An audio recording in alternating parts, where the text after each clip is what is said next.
আজকে ঝাঁটা বা ঝাড়ু সম্পর্কে এমন কিছু নিয়মকানুন বলবো যা মেনে চললে কোনো ব্যক্তির ওপর মা লক্ষ্মীর কৃপা সর্বদা থাকে।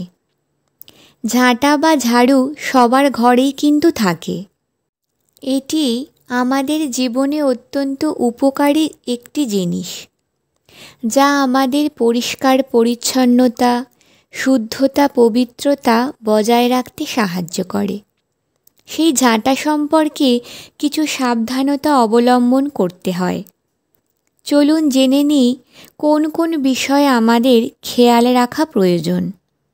সূর্য অস্ত যাওয়ার সময় অর্থাৎ সন্ধ্যার সময় কখনো ঝাঁট দেবেন না। এই সময় ঝাঁট দেওয়া অশুভ বলে মানা হয়। এই কাজটি করলে মা লক্ষ্মী রুষ্ট হন। ঝাঁট দেওয়ার সময় অনেক ধুলো ময়লা বাতাসে ওড়ে, তার সাথে থাকে নানান জীবাণু। সূর্য থাকাকালীন সূর্যের আলোর তেজে অনেক রোগ জীবাণু মারা যায়, কিন্তু সূর্য অস্ত গেলে সেটা আর সম্ভব হয় না। সেক্ষেত্রে সূর্য অস্ত যাওয়ার পর ঝাঁট দেওয়া একদমই উচিত নয়। পরিবারের কোনো সদস্য যদি কোনো কাজে যায়, তার ঠিক চলে যাওয়ার সাথে সাথে কখনো ঘর ঝাঁট দেওয়া উচিত নয়।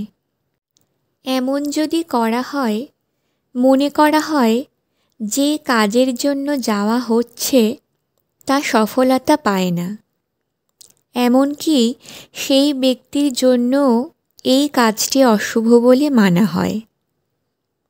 ঝাঁটাকে রোজ কোনো নির্দিষ্ট স্থানে না রেখে যদি বারবার বিভিন্ন স্থানে রাখা হয়, তবে সেই পরিবারে আর্থিক উন্নতিতে বাধা আসে। কোনো কারণ ছাড়াই অর্থ অপচয় হতে থাকে। তাই ঝাঁটাকে সর্বদা নির্দিষ্ট স্থানে সবসময় রাখা উচিত। বাড়িতে ঝাঁটা বা ঝাড়ু কখনো জমিয়ে রাখবেন না, এবং ছেঁড়া ফাটা ঝাঁটা কখনো ব্যবহার করবেন না। এটা ব্যবহার করা অত্যন্ত অশুভ বলে মানা হয়। ঝাঁটা যদি ঝাঁট দেওয়ার সময় খুলে খুলে এদিক ওদিক পড়ে যায়, সেটাও কিন্তু খুব অশুভ।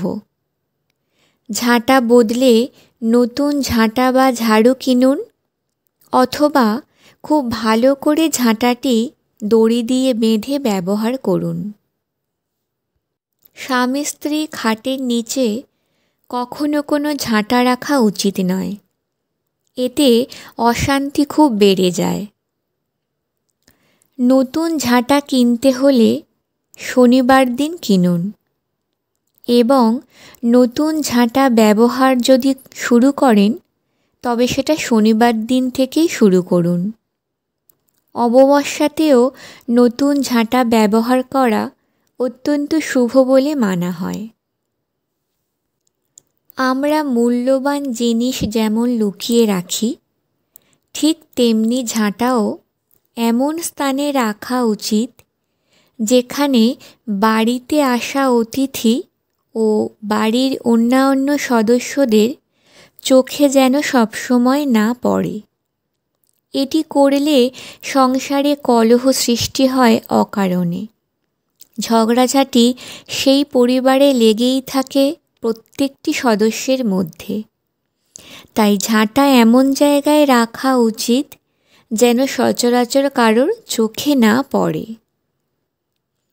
মনে করা হয় ঝাঁটাতে মা লক্ষ্মীর কৃপা থাকে, তাই ঝাঁটাতে কখনো পা দেওয়া উচিত নয়।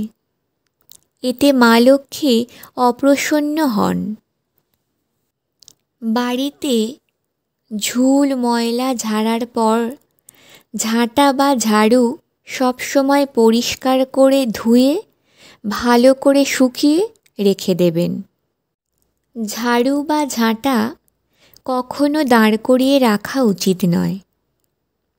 এতে বাড়ির নেগেটিভ এনার্জি অনেকটা বৃদ্ধি পায়, এবং বাড়ির সদস্যদের মধ্যে অশান্তি লেগে থাকে। নতুন ঘরে প্রবেশ করার সময় নতুন ঝাঁটা কিনে প্রবেশ করুন। এটি করলে সংসারে সুখ সমৃদ্ধি বৃদ্ধি পায়। ঘরের অপ্রয়োজনীয় জিনিস অমাবস্যার দিন বাইরে বের করে দিন। অমাবস্যার দিন ভাঙা ফাটা ঝাঁটা ফেলে দেওয়া উচিত। ঘর পরিষ্কারও অমাবস্যার দিনই করা উচিত। খাবার রাখার আশেপাশে ঝাঁটা কখনো রাখবেন না, কারণ ঝাঁটাতে অনেক জীবাণু থাকে। সেই জীবাণু খাবারে প্রবেশ করে নানা রকমের রোগ সৃষ্টি হতে পারে। তাই খাবার স্থানের আশেপাশে কখনো ঝাড়ু বা ঝাঁটা রাখা উচিত নয়। কোন দিন ঝাঁটা বা ঝাড়ু বাইরে ফেলা উচিত নয়? বৃহস্পতিবার ও শুক্রবার ভুলেও ঝাঁটা বা ঝাড়ু বাড়ির বাইরে ফেলে দেবেন না। মনে করা হয় ওই দিন ঝাঁটা বা ঝাড়ু বাইরে যদি ফেলে দেন তবে সেই স্থান থেকে মা লক্ষ্মীও বিদায় নেয়। আপনার ছাদে কখনো ঝাঁটা বা ঝাড়ু খোলা অবস্থায় ফেলে রাখবেন না। এটি করলে বাস্তুদোষ বেড়ে যায়, বিভিন্ন কাজে বাধা আসতে শুরু করে। তাই ছাদে কখনো ঝাঁটা বা ঝাড়ু রাখা উচিত নয়। ঝাঁটা দিয়ে কখনো কাউকে মারার কাজে ব্যবহার করবেন না। আঘাত না করলেও কখনো মারার ইঙ্গিতও করবেন না। কোনো মানুষকে নয়, কোনো পশু পাখিকে নয়। এমন কাজ করলে মা লক্ষ্মী অত্যন্ত রুষ্ট হন, অর্থহানি নিশ্চিত হয়ে থাকে, গ্রহদোষ প্রাপ্তি ঘটে। এই সমস্ত কাজগুলি বা নিয়মগুলি রোজকার কাজের সাথে মেনে চলতে হবে। একদিন বা 2 দিন নয়, রোজ এই নিয়মগুলি মেনে চলা উচিত। যে পরিবার এই নিয়মগুলি প্রতিনিয়ত মেনে চলেন সেই পরিবারে মা লক্ষ্মীর কৃপা সর্বদাই থাকে। অন্ন কষ্ট পেতে হয় না। সংসারে সুখ সমৃদ্ধি উন্নতি শ্রীবৃদ্ধি ঘটতেই থাকে। তাই এই নিয়মগুলি আজ থেকেই মেনে চলুন। ওম নমঃ শিবায়।